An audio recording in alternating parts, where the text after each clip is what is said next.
అత్యాధునిక టెక్నాలజీతో నడుము మరియు వెన్నునొప్పికి treatment. Tejas spine care, Somajiguda, Sainikpuri, Gachibowli.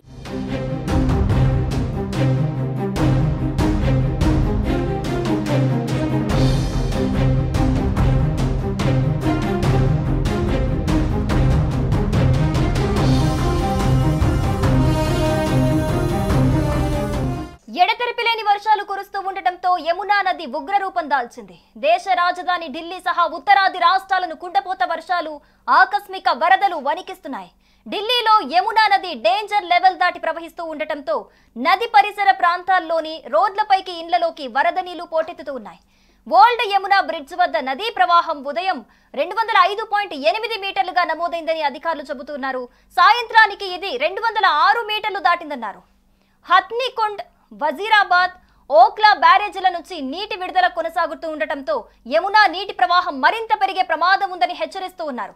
NCR ప్రాంతంలో నదికి ఇరువైపులా లోతట్టు ప్రాంతాల్లోకి భారీగా వరద ప్రవహిస్తూ ఉంది. పలు చోట్ల రోడ్లపై మోకాల లోతు నీళ్లు ప్రవహిస్తూ ఉండగా సమీపంలోని ఇండ్లలోకి వరద నీరు చేరింది. దీంతో నది ఉప్పొంగి ప్రవహించడంతో అక్కడ ఉన్న ఏరియాలన్నీ కూడా తీవ్ర ప్రభావితం అవుతున్నాయని తెలుస్తోంది. ఇక ఈ తెల్లవారుజామున నది నీటి మట్టం 205.33 మీటర్లు దాటడంతో భారీ వరదలు సంభవించే అవకాశం ఉందంటూ సీఎం కార్యాలయం లోతట్టు ప్రాంతాల వారిని అప్రమత్తం చేస్తుంది. అందరూ ప్రభుత్వం ఏర్పాటు చేసిన పునరావాస కేంద్రాలకు వెళ్లాలని సూచించింది. హర్యానాలోని హత్నీకుండ్ బ్యారేజీ నుంచి భారీగా వరద నీరు విడుదలవుతూ ఉండగా 36 నుంచి 48 గంటల్లో రాజధాని నగరమంతా వరదలు చుట్టుముట్టే ప్రమాదం ఉందని సీఎం రేఖా గుప్తా తెలిపారు. ఎలాంటి పరిస్థితినైనా ఎదుర్కొనేందుకు ప్రభుత్వ యంత్రాంగం సిద్ధంగా ఉన్నట్లు ఆవిడ వివరించారు. ఇక గంటకు పెరుగుతున్న యమునా వరద నది ఒడ్డున ఉన్న ఢిల్లీలోని పలు ప్రాంతాలకు ముప్పుగా మారింది. ఇండ్లు, వ్యవసాయ భూములు నీట మునిగాయి. ముందస్తు చర్యగా ప్రజలను సురక్షిత ప్రాంతాలకు తరలిస్తూ ఉన్నారు అక్కడి అధికారులు. ఇప్పటికే 1000 మందిని తరలించినట్లుగా తెలుస్తోంది. పోలీసులు, ఆరోగ్య బృందాలు సహాయక కేంద్రాలలో సహాయక చర్యలు చేపడుతూ ఉన్నారు.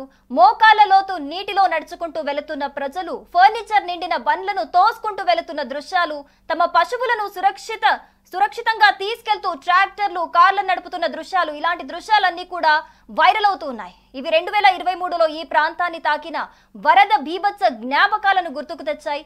సెక్టార్ 150లోని మోబ్నతల్ గ్రామం పూర్తిగా జల దిగ్బంధంలో చిక్కుకుపోయింది. వరద ప్రవాహం యమునా నది కరకట్ట దాకా చేరింది. యమునా మరింత ఉప్పొంగితే పూర్తిగా గ్రామంలోకి ప్రవేశించే అవకాశం ఉన్నట్లుగా తెలుస్తోంది. 2023లో వరదలు 18 గ్రామాలను ముంచెత్తాయి. 3700 మందిని నిరాశ్రయులను చేశాయి. దాదాపు 1600 హెక్టార్ల వ్యవసాయ భూములను వరదల్లో కొట్టుకుపోయి తీవ్ర నష్టం మిగిల్చింది. ఇప్పుడు కూడా అదే మళ్ళీ రిపీట్ అవుతుందా అన్న కోణంలో అక్కడ మనకి సీన్స్ కనిపిస్తున్నాయి. ఎడతెరిపిలేని వర్షాలకు గురుగ్రామ్లో గంటల తరబడి కిలోమీటర్ల దూరం వరకు ట్రాఫిక్ జామ్లతో జనం నరకం చూస్తున్నారు. పంజాబ్లోనూ కొన్ని రోజులుగా కురుస్తున్న కుండపోత వర్షాలకు అన్ని ప్రధాన నదులు, వాగులు ఉప్పొంగటంతో లోతట్టు ప్రాంతాలన్నీ జలమయమయ్యాయి.